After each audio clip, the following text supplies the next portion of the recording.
Buenas tardes, soy la doctora Nelly Vázquez, cursando el fellowship en segmento anterior. En esta ocasión voy a seguir hablando sobre lo que son los trasplantes corneales y ya pues enfocándonos más en lo que es los trasplantes de endotelio, como lo es la queratoplastia endotelial.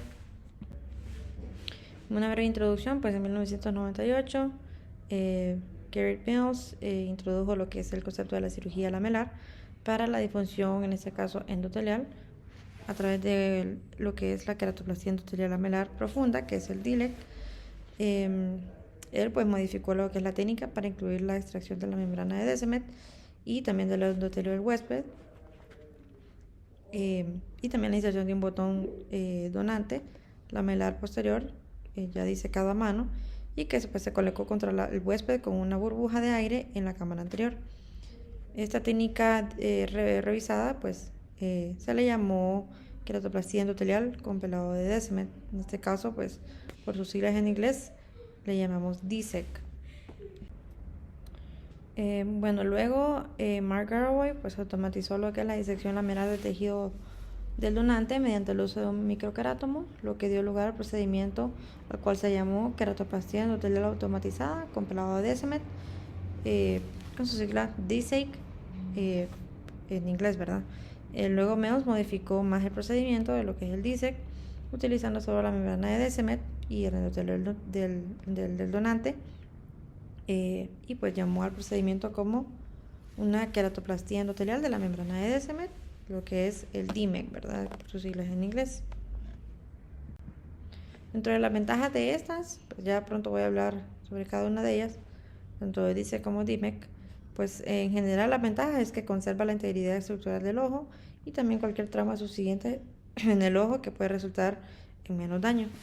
También la incidencia reducida de rechazo del injerto, reducción de problemas relacionados con la sutura, menos astigmatismo inducido con mayor precisión en los cálculos de potencia de la lente y una rehabilitación de la visión más rápida.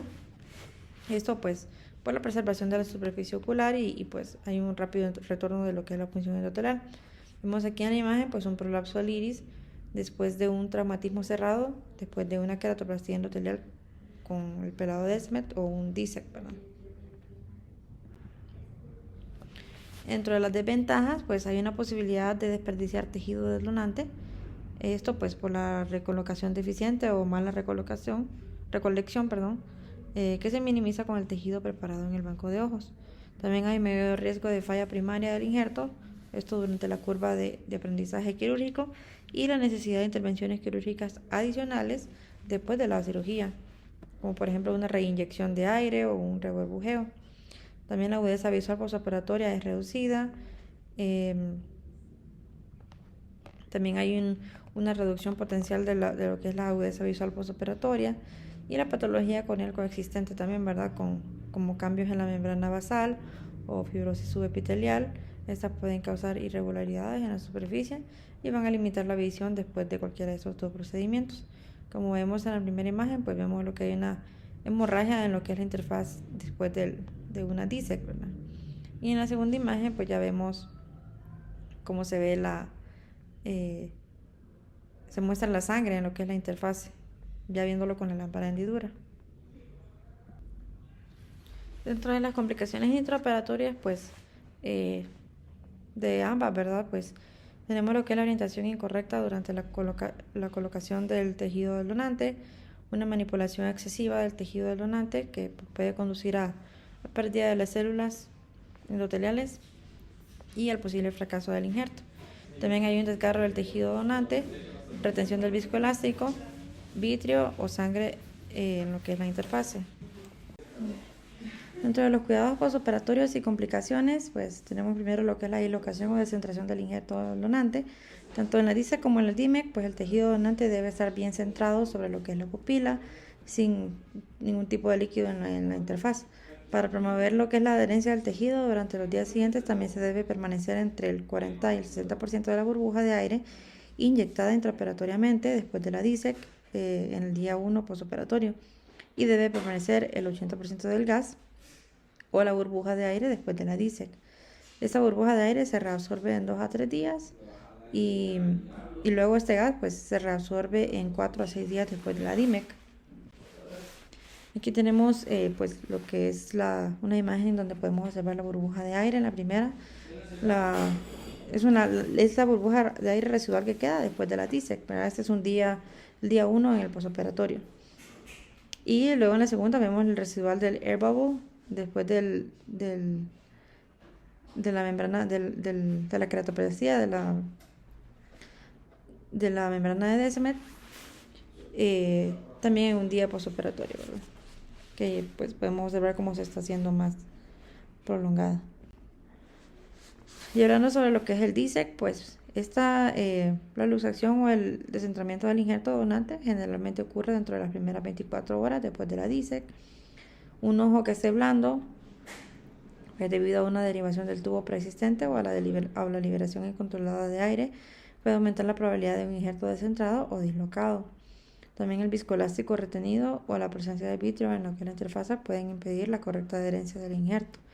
Y si el injerto permanece adherido el primer día del posoperatorio, pues es poco probable que se produzca una luxación posterior, aunque un traumatismo involuntario o el frotamiento de los ojos durante la primera semana puedan desplazar el tejido donante. Vemos aquí una imagen de lo que es una fotografía de la lámpara hendidura, de cómo se observa el botón corneal desprendido de un donante después de una DISEC. Luego tenemos sobre lo que es el DIMEC, ¿verdad? Aquí el tejido donante es más delicado y como resultado, pues los desprendimientos periféricos o centrales son mucho más comunes pues, en la DIMEC que en la DISEC. Si el desprendimiento del injerto se extiende hacia lo que es el eje visual o es mayor a 1/3 del área del injerto, pues el médico aquí puede considerar inyectar más aire, ¿verdad? De burbujeo para taponar lo que es el injerto contra el huésped. Vemos aquí una fotografía también con lámpara hendidura de un desprendimiento periférico después de la DIMEC. Como podemos observar ahí en la periferia inferior. En cuanto al bloqueo pupilar, pues esta puede ocurrir, o lo que le llamamos también como iris bombé, eso puede ocurrir si la burbuja de la cámara anterior migra hacia atrás, impidiendo el flujo acuoso a través de la pupila. Aquí el aumento agudo resultante de lo que es la presión intraocular puede producir dolor y pues también puede exacerbar el daño preexistente del nervio óptico. También esta puede conducir a la adhesión iridocorneal, dañando el injerto y aumentando el riesgo de rechazo. Y por último, pues la dilatación de la pupila y la posición supina pueden aliviar el bloqueo de la pupila y ya si esto falla, pues se debe eliminar un poco de aire. Aquí vemos una fotografía de lo que es la lámpara hendidura que podemos mostrar en la primera imagen lo que llamamos el bloqueo pupilar después de una DISEC. Hasta podemos ver el ojo como está de rojo o hay una hiperemia conjuntival. En la letra A pues vemos el bloqueo pupilar después de una DIMEC y en la segunda imagen, en la B, pues vemos el mismo paciente después de la liberación del aire, lo que va a llevar a la resolución del bloqueo, ¿verdad? Entonces ya podemos ver aquí que la córnea, ¿verdad? Ya está más clara, ya no está dematizada como en las primeras imágenes donde sí hubo un bloqueo pupilar con aumento de la presión intraocular. Y cuanto al crecimiento epitelial, pues eso sucede después del DISEC, se puede ver como un depósito blanco grisáceo dentro de lo que es la interfaz injerto huésped. Esta pues permanece estable generalmente y es asintomático menos que ocurra en el eje visual. La fuente de epitelio puede ser tanto del huésped o como del donante. Y el epitelio del huésped se puede empujar hacia el interior del ojo a través de la herida principal, los puertos laterales o las incisiones de ventilación, que también se utilizan para drenar el líquido de la interfaz. También puede entrar en el ojo a través de un trayecto fistuloso y el epitelio suelto del donante puede entrar en el ojo si ésta se adhiere al botón corneal del donante debido a lo que es la trepanación que sea excéntrica más allá de la excisión del microquerátomo. Vemos aquí una fotografía en la hendidura de lo que es el crecimiento epitelial, como lo vemos en la flecha blanca. Esto es pues en la interfase después de la DISEC.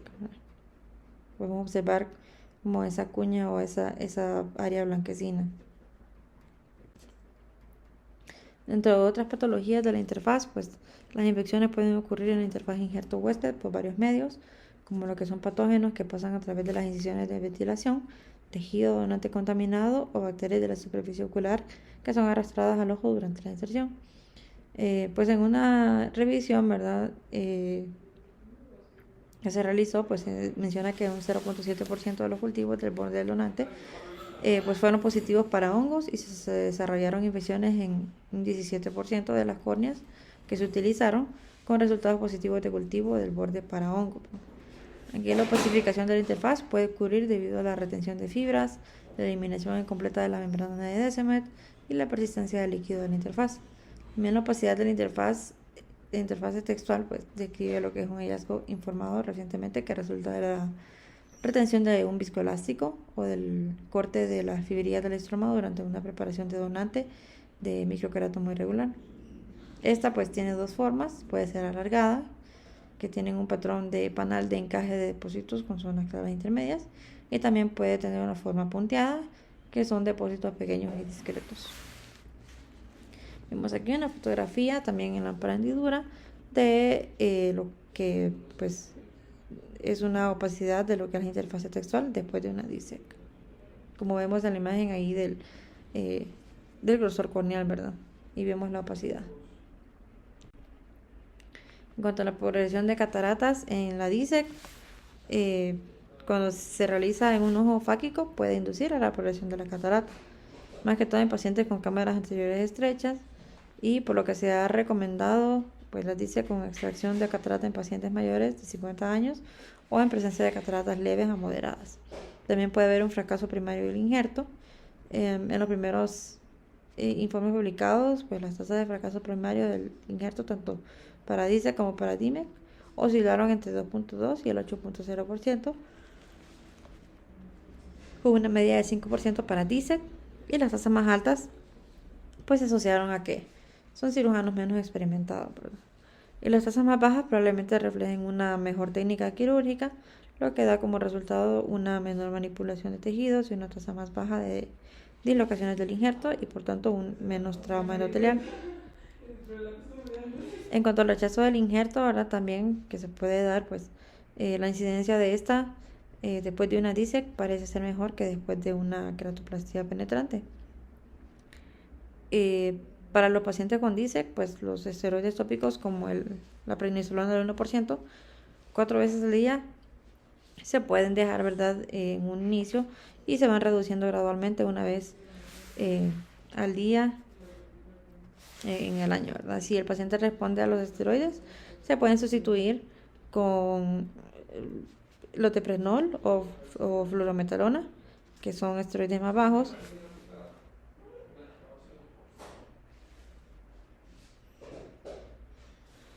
Y la presentación clínica del rechazo del injerto en pacientes con DISEC difiere de la de los pacientes con queratoplastia penetrante, ¿verdad? No se observa la clásica línea de rechazo endotelial de lo que se encuentra en la queratoplastia penetrante. En cambio, típicamente se observan múltiples precipitados, que son queráticos, que van a estar esparcidos por toda la córnea, como vemos en la imagen, ¿verdad? Muestra lo que es el rechazo del injerto endotelial después de una DISEC, y podemos observar lo que son los precipitados queráticos dispersos sin línea, ¿verdad?, en lo que es el rechazo endotelial, como lo vemos ahí en la córnea. También pueden haber pérdida de células endoteliales. Hay varias maniobras que contribuyen potencialmente a lo que es la pérdida temprana de células endoteliales en los pacientes con estas queratoplastías endoteliales, como lo que es la manipulación del tejido, que implica la preparación del tejido del donante, también la colocación y orientación del tejido dentro de lo que es la cámara anterior, también la inyección primaria de aire para facilitar la adherencia del injerto, y el reburbujeo y el tejido. Se ha informado que la pérdida de células endoteliales al año, para lo que es tanto DISEC como DIMEC, ha sido de aproximadamente 32 a 37%. Y aquí, pues, para terminar, tenemos una tabla comparativa de todos los procedimientos de queratoplastia, tanto penetrantes y selectivas, pues, indicando lo que son las indicaciones, las complicaciones intraoperatorias, las postoperatorias, las ventajas y las desventajas. Entonces tenemos la queratoplastia penetrante, la queratoplastia lamelar anterior, la queratoplastia lamelar anterior profunda, y por último, pues de la que estamos hablando en este momento, lo que es la queratoplastia endotelial. Dentro de las indicaciones de esta endotelial, ¿verdad?, pues tenemos lo que es la distrofia corneal de Fuchs, distrofias corneales polimorfas posteriores, distrofias congénitas, edemas corneales pseudofáquicas, síndromes como lo que es el de Lice, un injerto, ¿verdad?, corneal que ha sido fallido. Esto para las endoteliales, ¿verdad? Pues ya las otras ya las platicamos anteriormente, pero pues la tablita la podemos utilizar para compararla, ¿verdad? Y que la podamos tomar en cuenta. Dentro de las complicaciones, pues un tejido del donante pobre, ¿verdad? Por la disección del microquerátomo. También una inhabilidad, ¿verdad? Para extraer lo que es el tejido de Descemet del huésped. También una orientación inapropiada o pérdida de lo que es el tejido donante. También una rotura de lo que es el tejido del donante, retención de viscoelástico, vitrio o sangre en lo que es la interfase. Una hemorragia coroidal, aunque esta aquí es menor riesgo que en la queratoplastía penetrante, como mencioné en esta clase, ¿verdad?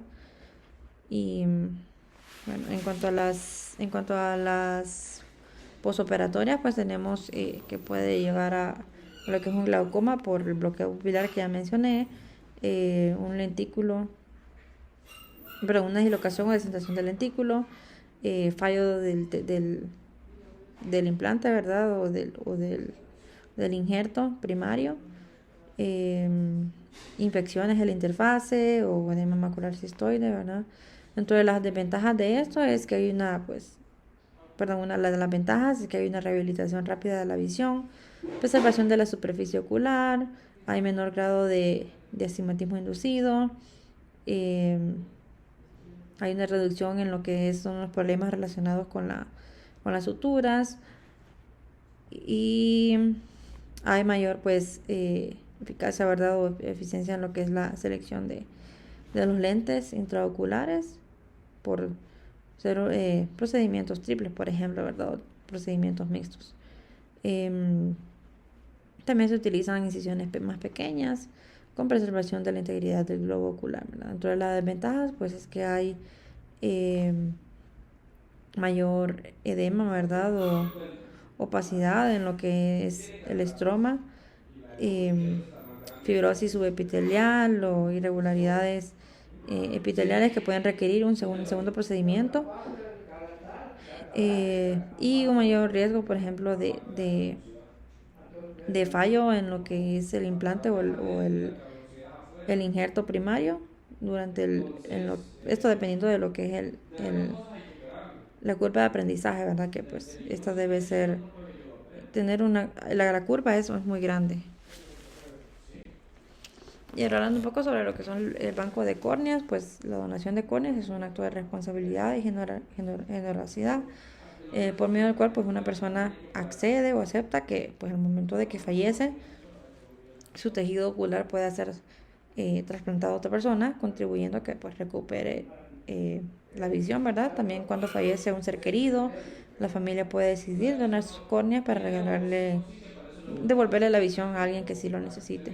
Es un servicio para obtener córneas sanas de donantes recientemente fallecidos para trasplantarlos en personas que sí lo necesitan, ya sea porque sufrieron un accidente, que se lastimó de manera irreparable o porque padecen condiciones de salud visual en las que la córnea está en mal estado, y es un obstáculo para que vean bien, ¿verdad? Como ya conocemos todas las patologías que pueden requerir un trasplante de córnea.